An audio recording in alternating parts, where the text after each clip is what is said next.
Good afternoon. Welcome members and guests to the Rotary Club of York, the 26th largest club in the world, and more importantly, a club dedicated to imagining and living out the Rotary motto of service above self. I'm Glenn Miller, the club president.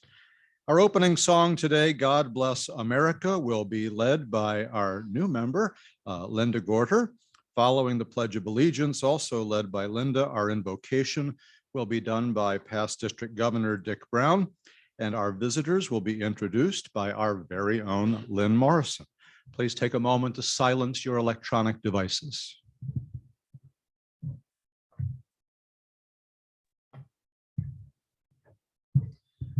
Hi, my first time, I'm a little nervous. God bless America, land that I love. Stand beside her and guide her through the light with the night from above. From the mountains to the prairies, through the oceans white with foam. God bless America, my home, sweet home. God bless America, my home, sweet home. I pledge allegiance to the flag of the United States of America and to the republic for which it stands, one nation under God, indivisible, with liberty and justice for all.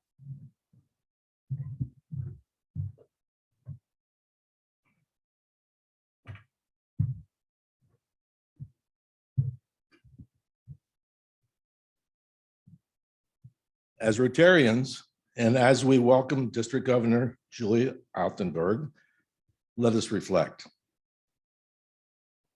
May our prayer for yesterday be that we gave enough of ourselves to make a difference in someone's life. May our prayer for today be to realize and be grateful for all the blessings of this and every day. May our prayer for tomorrow be to humble ourselves enough to show compassion and kindness to all we meet. May our prayers for the future be peace, understanding, and love flowing from each of us to everyone we touch. Rotarians do make a difference. And may we all say, amen.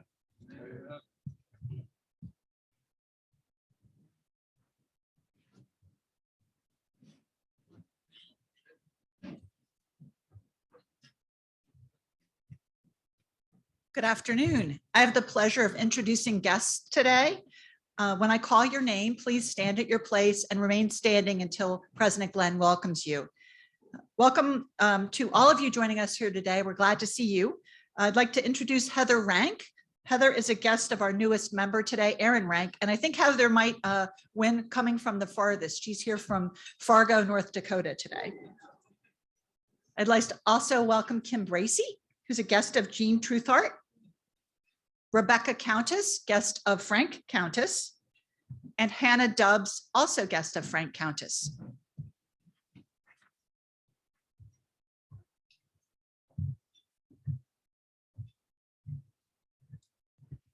Thank you, Lynn, and a warm welcome to our visitors today. We are delighted that you are here.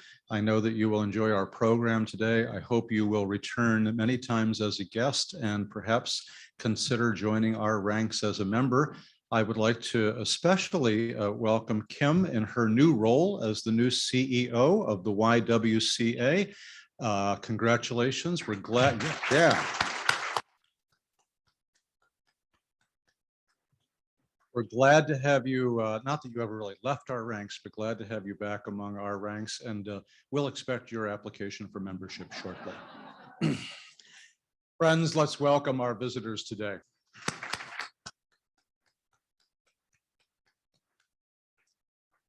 And by the way, Linda, you did a great job, and on behalf of all of the basses in the room, thank you for starting the song in that key. That was marvelous, absolutely marvelous. Several announcements for the day. As always, our well wishes go out to Rotarian George Hummel, who is at home recovering from back surgery. The Rotary Club of York Board of Directors will meet tomorrow, August the 11th at 8 a.m. via Zoom. The board will also be meeting this evening for happy hour at my house at 5 o'clock. These are the kind of perks you get to enjoy if you join the board. So when you are invited someday, keep that in mind. The Youth Exchange Committee will meet on August the 18th at 12 noon, also via Zoom. The happy hour will not be via Zoom. That'll be in person. We have a few openings left for the Crab Feast on August the 18th, but today is the last day to sign up. Past President Rob Bowen is here, and he would happily receive your RSVP if you are interested in attending. District 7390 is holding a Rotarian Educators Summit on August the 18th from 7 p.m. to 8 p.m. via Zoom. All Rotarians are invited who are currently working or formerly worked in education in any role, whether you are a district superintendent or a bus driver or anything in between. This will be a conversation on how we can grow young people in service and leadership through people and programs within Rotary. Please visit the district website to register for that program. Finally, with regard to announcements, thank you to everyone who helped to make the Youth Development Committee's Hooked on Rotary fishing program such a wild success. We have a very short video to share that helps capture the impact of this great program. Twist it, turn, twist it, keep going. Fight them, fight them, fight them. You got it, don't give up. Never quit. Keep going. I know you're getting tired, but don't stop reeling. Oh my goodness. Reel him in. That was a big one. Get the net. Yeah, Get legit. the net. That's it.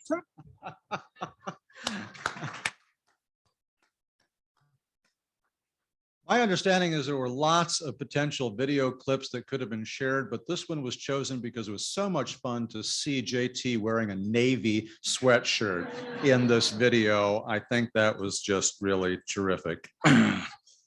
And beside water, where else would you expect JT to be except beside water? Thank you again to the volunteers, and many thanks to the committee that envisioned this, and for the leadership, particularly from Ashley Etzweiler, for making this all possible. It was wonderful. And now Judd Landau has a brief update on our Love for Community event.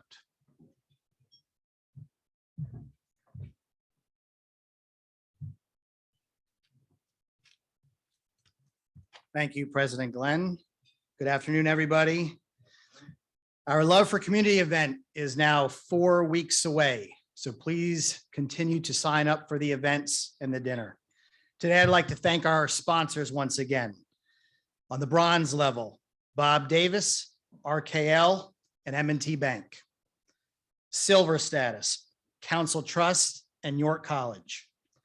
Gold status, Wellspan and Gladfelter Insurance. And once again, our presenting sponsors this year, Fox 43 and North Metal and Chemical Company. So thank you very much. And we are still taking more sponsors. The reason for my attendance today and speaking with you is to announce that pickleball has now been officially added to the event. As to go along, coincide with tennis, so it will be a 2.5-hour round robin tournament. We are seeking 16 players. We have 4 courts to utilize. You can sign up online. It has now been added to the registration form. You can see me, Bill Anstein, or Lynn. So if you are a pickle player, it is now officially added to the event. Thank you.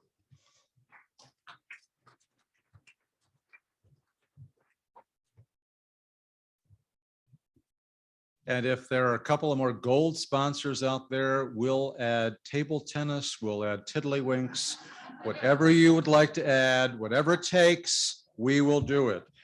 Many thanks again to the committee for its fine work on this. In the absence today of Bill Hartman, our Rotary International Foundation chair, it's my delight to be able to present several new Paul Harris pins and recognitions.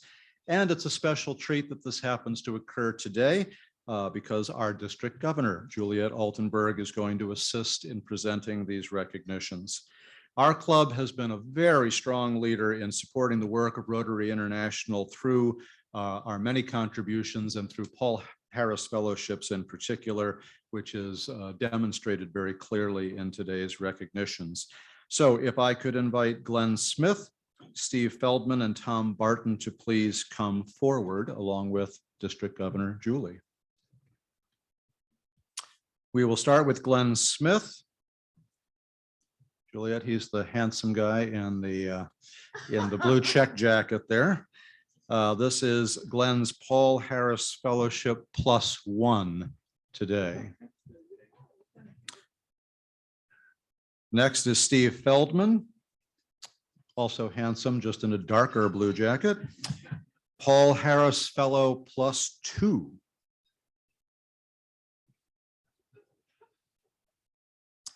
And third, Tom Barton, Paul Harris Fellow +3. And in addition to his Paul Harris Fellow +3, Tom has also sponsored as an honorary Paul Harris Fellow recipient, Jennifer Hankel and Jonathan Barton from his family. This is son and daughter-in-law, I believe. Is that correct? So we have a total of 5 today. Friends, let's recognize and celebrate our Paul Harris Fellows.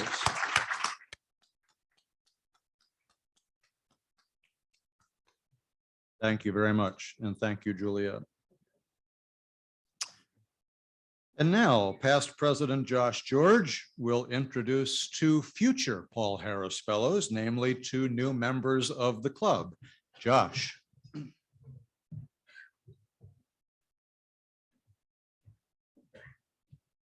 in typical fashion, Glenn said what I was going to say, which was that these guys are going to become Paul Harris Fellows very soon. So we will reiterate that continuously over the next couple of years, and hopefully they get there soon. So ladies and gentlemen, I would like to introduce you today to two new members of our club. On your left, my right, Scott Krauser. We will start with Scott. Scott is a graduate of Northeastern High School, and he earned his Bachelor's of Science degree and Master's of Science degree in education. And he also has a Doctor of Education degree as well. And you may know Scott, he's been at the York Suburban School District for several years, and he was recently named the new superintendent of the York Suburban School District, taking over for our former member, Tim Williams. So we have a nice continuation of service with York Suburban School District here in our Rotary Club. Within the community, Scott is a board member of the York County Alliance for Learning. He has been on the Strategic Planning Committee for York Area United Fire and Rescue, and has served on the executive board of the York chapter of Phi Delta Kappa. His hobbies include being outdoors and spending time with his family. I don't know if they're mutually exclusive or not. Sometimes they are. His spouse is Jennifer, and they have 3 children, Maureen, who is 18, Philip, who is 15, and Charles, who is 12. And he is proposed by none other than past President Gordon Fryrick. Ladies and gentlemen, Scott Krauser.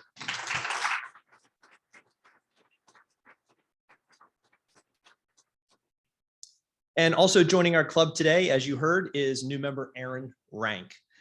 Aaron is a graduate of Peckway Valley High School, and he earned his Bachelor of Arts degree in history from Ursinus College, a Master of Arts in International Relations from Bilkent University in Turkey, and also earned a diploma in Turkish language from Ankara University in Turkey.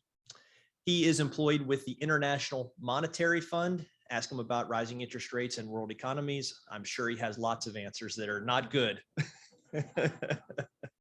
He serves at the IMF as a senior communications officer.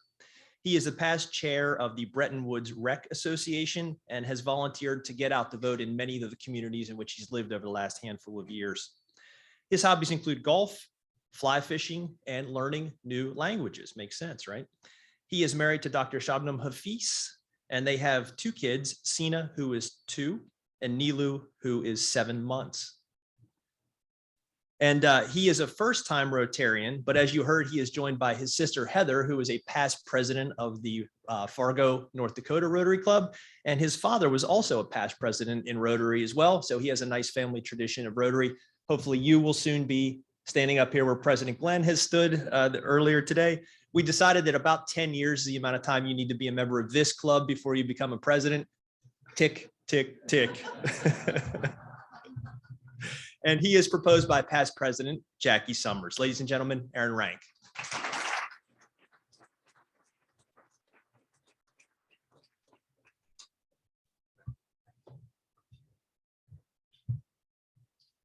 Gentlemen, we are delighted to have you as new members of the club. I know that we will be enhanced as a club by your presence, and it's my hope that this club will enhance and better your life as a result of being a part of it. Today, we welcome you as new members. What you choose to do as you become involved will determine whether you become Rotarians, and we hope that you will do that. So thank you very much. Delighted to have you. And so without further ado, it is now time for our speaker. District Governor Juliet Altenburg began her tenure as District Governor of District 7390 on July the 1st. Juliet has had an extensive career as a nurse and currently serves as Executive Director of the Pennsylvania Trauma Systems Foundation. She has been a member of the Rotary Club of Mechanicsburg North since 2013 and served as that club's president in 2019-2020. Her contributions have included service in every aspect of club operations, including youth exchange, philanthropy, and communications.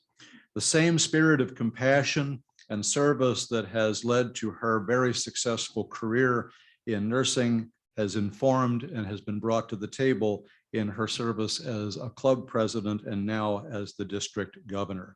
I know that you will enjoy what she has to share with us today. Please join me in giving a warm Rotary Club of York welcome to District Governor Juliet Altenburg.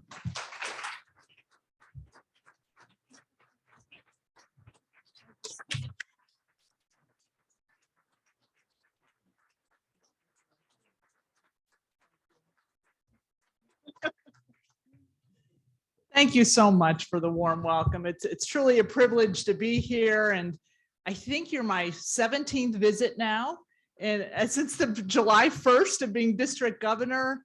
And a lot of people say, how could you be district governor and have a full-time paid job? How do you find the time? Well, I think as Aaron mentioned, when you love what you do, you make time for it. And I have a true passion for Rotary. And with every club I visit, they're all a little bit different, but so many wonderful, enthusiastic, passionate people engaged in service just makes this an incredible privilege to be district governor. I constantly have surprises when I visit various clubs. When Steve Feldman came up and I presented him with a pin, Steve and I have known each other on a Zoom screen for years, and we have worked with one another through our paid jobs. Past district governors in the room, like Ben Hoover, only on a Zoom screen. I did a blog post on him in the past. Past district governor Dick Brown, who introduced himself.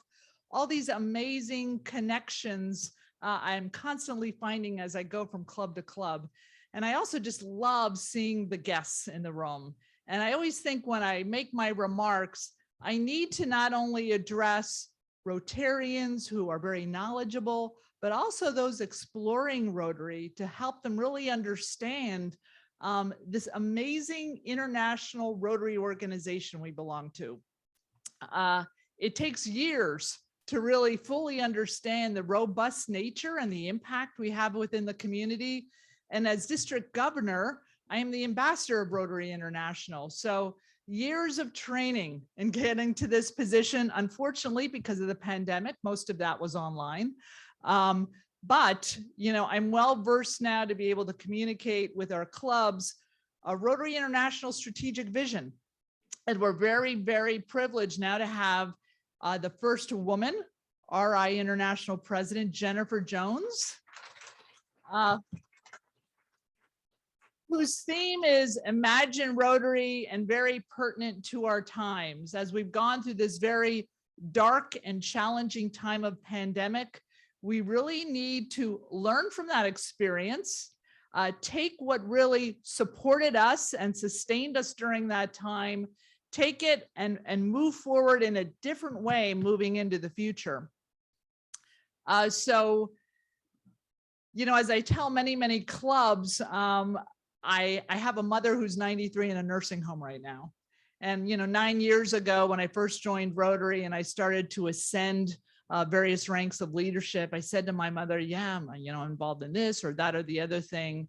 And I said to my mother, do you know what Rotary is? Because when I grew up in a small town in Palmerton, Pennsylvania, in the coal regions, very small town, we didn't have Rotary clubs there. And she said, oh, I've heard of Rotary, muckety mucks. That was her term. So, we have this traditional view of Rotary from years ago. And certainly Paul Harris, when he formed Rotary way back over 100 years ago, it was a men's business networking community. But Jennifer Jones and the leadership of Rotary International is really challenging us to see Rotary in new ways, to engage our communities in new ways, and to think a little bit outside the box. So, when people first ask me that don't know about Rotary, tell me more about it. I have new employees on my staff. It's really difficult to quantify. If you did a 5-second elevator pitch, you would say, well, we're a service organization and we do wonderful things for the community locally and internationally. But we know it's far from sufficient, So I think it's important to tell our stories.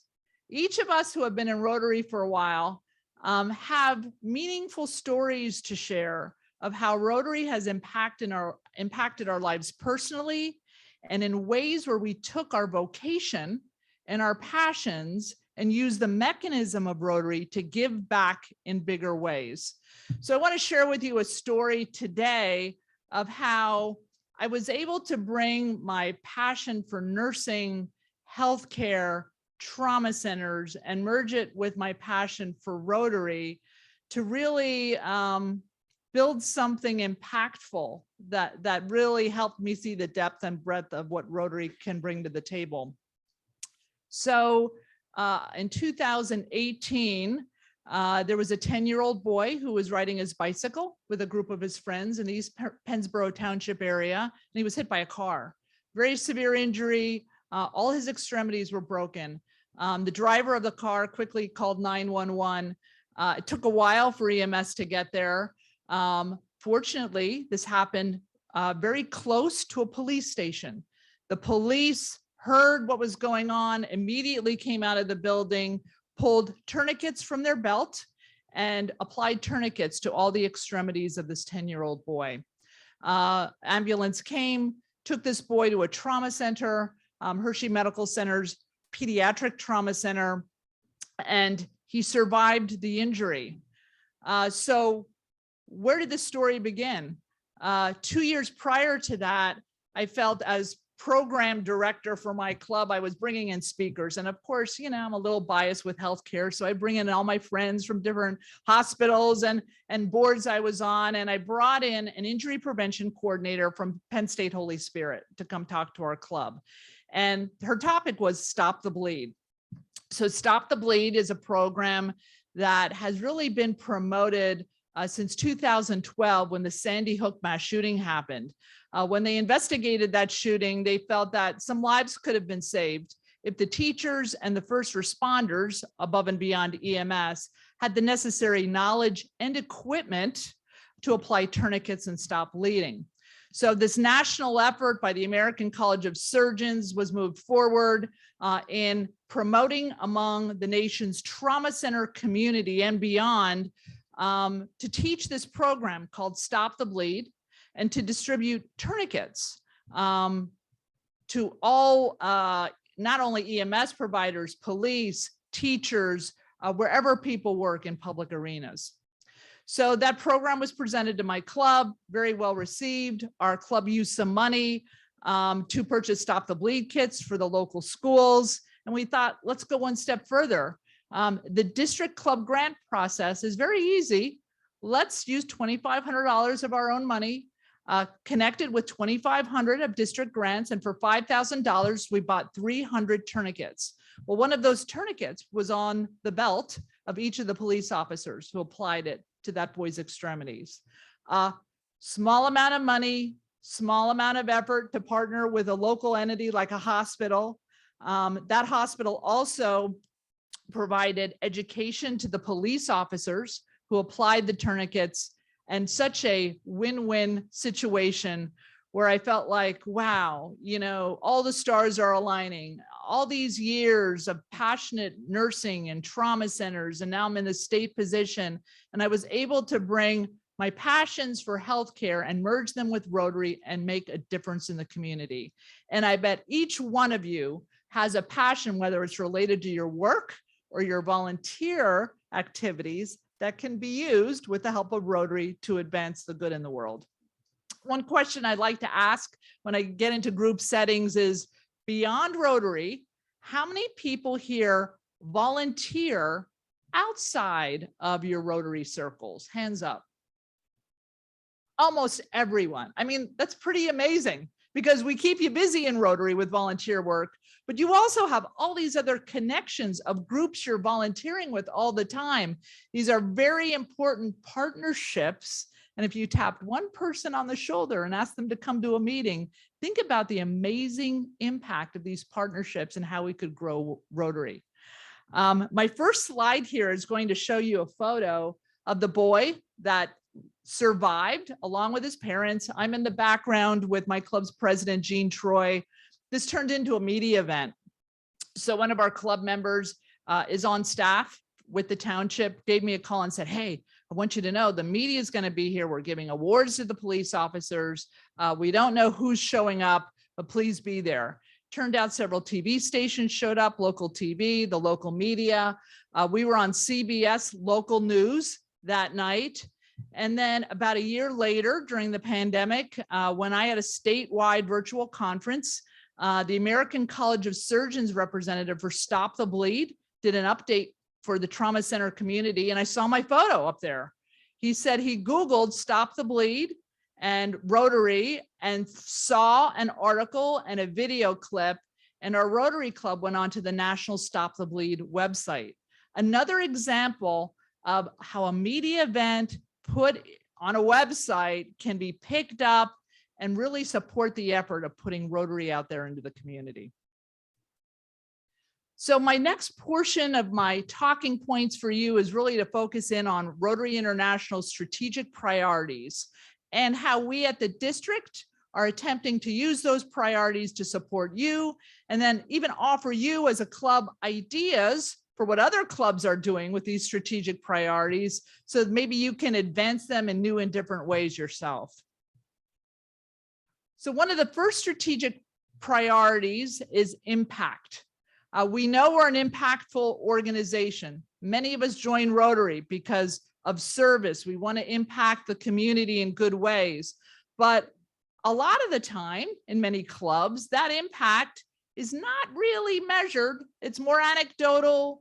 We helped with the highway cleanup, or we did X, Y, or Z. It's not measured in the way that's truly quantifiable. So Rotary's asking us to look at the data and to actually collect the data as your club does service in the community, and advertise the data to all the people you reach to show the impact you're having in the community. Rotary International is going to be doing some research studies and partnering in looking at worldwide impact. Jennifer Jones just completed a tour of Canada, what she called an impact tour, where the whole focus was really showing people the impact of Rotary International and the clubs throughout Canada. Now, I don't know how many of you know this, but 2 days ago, an announcement was made that a woman from Pennsylvania will be the next Rotary International president in 24 and 25. Her name is Stephanie Urchik. She's from the Rotary Club of McMurray, Pennsylvania. She's on the Rotary International board right now. So look out. You know, I think as Pennsylvanians, we really need to milk this one. And so I think we need to plan for 24, 25, and, you know, thrilled. As Jennifer Jones said at the RI convention in Houston, a lot of people ask her, you know, do you feel honored to be the first woman RI president? And she said, you know, I truly do. But what I want to see is the second and the third and the fourth woman president. That's where we'll see the real impact moving into the future. So that's great news. Moving into the next priority is expanding our reach. How do we really get the message of what Rotary is and the value it brings to our lives and the lives of the communities in a bigger way? So a lot of that certainly can be done through partnerships, and pretty much virtually all of you said that you volunteer outside of Rotary. There are all these opportunities to connect those organizations with us. Public image, very, very important as far as messaging on every kind of social media platform, YouTube, Facebook, Twitter, LinkedIn. People get their information in different ways. Throughout our district, Facebook is the most common, but if you talk to younger people, they're not really using Facebook as much. They're using Instagram. TikTok, I haven't ventured down that road yet, but that's another one for young people. But we need to think about different ways to get the message out. From a district standpoint, I'm trying to do more with video production. As I go to club meetings, if any of you are interested in doing a 1 to 2 minute member spotlight video for me that I'll do on my phone, you would say, hey, my name's John Smith. I've been in the Rotary Club of York for 10 years. This is why our club is fantastic. And so these PSAs are going to start to go out. I have a brother-in-law who's very talented, who has worked in this line of business and will doctor up the video and put your name on it and put some music behind it and make you look really good. So if there are any volunteers out there, approach me at the end of the meeting. We do have a Rotary YouTube channel where the videos will get posted and any sort of educational events. We also have a meetup site called the Service Above Self Meetup. So if you Google that, you can join, anyone can join that site. It's for non-Rotarians as well. We have 150 members, 2/3 of which are not Rotarians. You can post your service activities, fundraisers, any event on that site, and basically invite this community to serve with you, to give money and donate to your causes and work with you without being a Rotarian. So I put that out there. I'm trying to promote it a little bit more. It's just another way to get the word out. DEI. And I know this, that your club is very active and there's an accessibility component. Was really happy to see a lot of members from this club join our first DEI district committee meeting. I'm so happy that accessibility is a piece of that. Every meeting I go to, I've got a wheelie bag. I've got this Jennifer Jones print. I'm loaded down. And I can tell you the majority of buildings I come into have no electronic button I can push. There's access issues. Some of the club meetings I go to, they're not using microphones. I have a hearing problem. I also have a visual problem. People who are colorblind, like my husband, can't see red print. There's a super amount of accessibility issues that we just need to keep in mind moving into the future.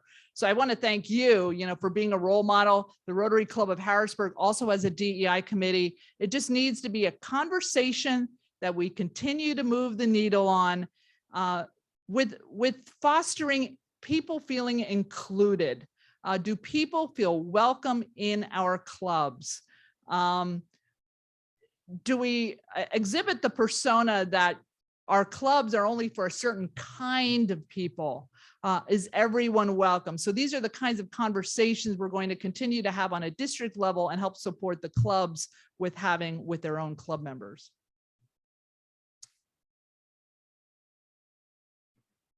Okay, I'm having difficulty advancing. If you want to advance for me. There we go.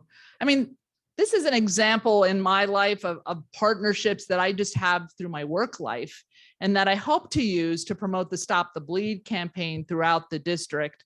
I'm on a number of different boards. The EMS community is very challenged right now, as well as the hospital community, but even EMS more so. We rely on EMS heavily. When we call 911, we expect a rapid response, and things are difficult right now. I think it would be wonderful for Rotary clubs to think more about how can we partner with EMS on different projects. I'm on the board of the Pennsylvania Emergency Health Services Council. It's comprised of EMS regional directors from throughout Pennsylvania. These are very hardworking, passionate individuals who work for very little money or volunteer. So great partner there. The Medical Reserve Corps is something I'm a volunteer with. There are different chapters. It's a national effort, but there are chapters in every state. During the pandemic, when I wasn't working in a hospital, but just supporting them, I was doing mass vaccination centers so I could vaccinate people and do my part. Another important partner, and so many more, like the American College of Surgeons, who, by the way, is really proud of this initiative getting started in Pennsylvania in our district and wants to form a formal partnership with Rotary International to move Stop the Bleed beyond our district. So those conversations are happening on the side. Engagement in our eyes view is #1 priority. This pandemic has hit every club in a number of ways. Certainly during the last 2 years, if you looked at our statistics in the district, our numbers have dropped. But even more than the numbers is the engagement piece. Clubs are seeing about half the number of people coming together for not only club meetings, but service activities. I am very excited that you've really invested some money in and continue with the technology with Zoom. There are a number of clubs who, of course, were forced to do this during the pandemic, and they're like, we'll never go back. We can't stand it. We've got to convince people to come back in person. I think that's a mistake. There are too many people that can't get to meetings for one reason or another because of their health, their age, on vacation. Maybe they go to Florida for the winter. It's important that we keep those people connected and engaged in whatever way possible. In this effort, I think it's very important, if you're not doing it already as a club, to do an annual club member assessment. We need to think about what our members want from us in leadership positions. We're doing that on a district level, but every club should do that on their own. As new members are coming into your club, different passions and different interests are coming in. Hopefully we're attracting younger members who have different interests maybe than the veteran members. So it could be a simple survey. What do you love about our club? What would you like to change about our club? What kind of new service activities would you like us to promote? Sometimes it's just important to sunset certain activities. I know in our own club, things were like, for example, a fundraiser we had, Monte Carlo night. There were a group of us were like, this is just getting tired. We need to do something different. We pivoted to a beer and wine event. Very popular, made triple the amount of money. It's about being relevant, right? Not as much on the gambling side, more on the drinking side. I don't know if that's good or not, from a trauma perspective. But it's an example of just thinking. Sometimes it's time to think of different things and to sunset committees that maybe have one member and just think in different ways. And the last strategic priority is adaptability. We have all been challenged to adapt. Some of us kicking and screaming during this pandemic. Certainly technology has been one piece of it. But the world in which we live is changing in a number of ways. And I'm sure a lot of you are feeling perhaps a bit of divisiveness in our world, politically, the COVID-19 pandemic with vaccines and immunizations, a lot of more negative talk within social media, which quite honestly impacted me in a lot of ways more negatively during this last 2 years than the actual pandemic itself. From a healthcare worker perspective, and as the chair of a safety committee that I launched for our district, things got pretty tough with beating the drum with safety, the importance of immunizations, and just how to talk to one another in a civil way. So, one of the focus areas is peace and conflict resolution. At the top of Rotary International, they are seeing conflict resolution as a major priority as well. Throughout the world, they're feeling the divisiveness among groups. They're seeing members drop out of clubs because of negative talk. So this adaptability, not just about technology, but adapting to our communities, to what we're going through at any point in time, and really being open to hearing one another and in a civil and peaceful way and meeting people where they're at. So in closing, I want to tell you a little bit about the district governor citation that happens every year. And as a district governor, I get to assign criteria for what a club needs to do to get this district governor award at the close of the year, because we're imagining Rotary in new ways. Some of the criteria will be that a club needs to do at least one new service activities. I suspect you're going to do more than that. Has to build one new partnership with an organization they haven't partnered with before. For some clubs, and I put this out there, it could mean a partnership with another Rotary club. I'm visiting clubs that are 5 minutes from one another and don't talk to one another. And sometimes I'm hearing they're planning the same sort of activities. So partnering to do a service activity or other activity would be great. I also want to challenge each other to learn more about Rotary. By learning more, you'll truly understand the value that your Rotary membership brings to your life and can spread the word to others. So we have a Rotary Leadership Institute that is happening on October the 22nd at Central Penn College. I believe it's about $100. It went virtual for a couple years, but we'll be back in person. Show of hands, who's been to the Rotary Leadership Institute? Wow, this is awesome, but some haven't. So for those of you who haven't, please check it out. It's really a great way to learn not only more about all the facets of Rotary, but connect with other clubs. And some of the best conversations happen around the table when we're connecting with others. So I'm going to end with a quote from Jennifer Jones.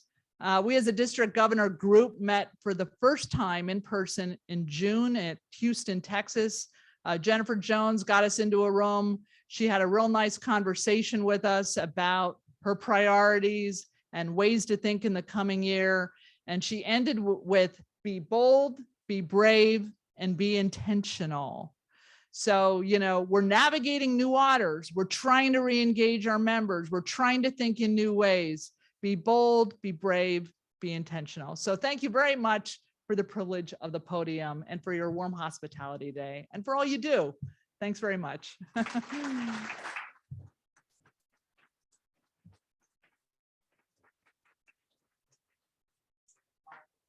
Time for questions, whether it's in the room or otherwise. Yes.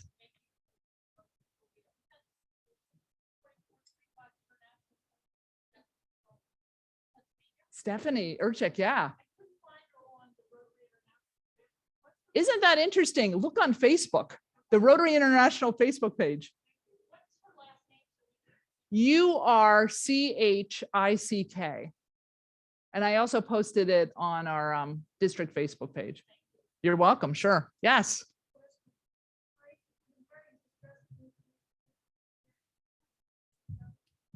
Do you know what? I'm having a hard time hearing you, or someone can decipher. I have a hearing problem. I don't have my hearing aids.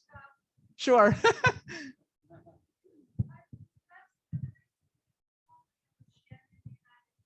I agree.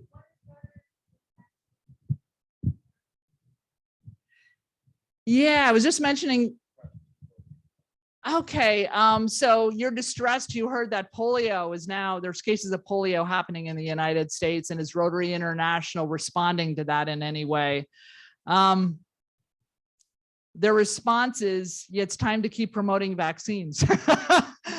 This is an example of how a virus can take off yet again when people don't get vaccinated. I don't know if you all saw an article about they tested wastewater in the New York City area and they found polio in the wastewater.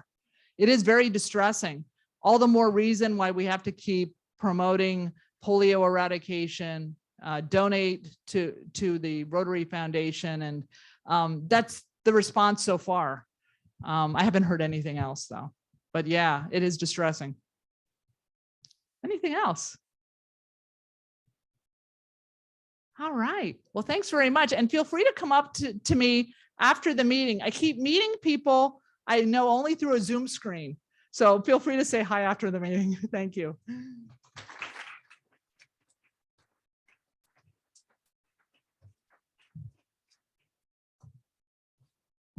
Thank you, Juliet, for your presence here today, for your years of leadership with Rotary in various ways, and for really a remarkable commitment to be doing this job while also doing an incredibly important day job. So thank you for that, and great story about the bringing of those two things together in Rotary. Bringing things together is a lot of what we are about. Juliet has signed the book plate in the book The Bad Seed. She was very concerned that maybe this was some reference to her or her presentation today. I assured her it is not.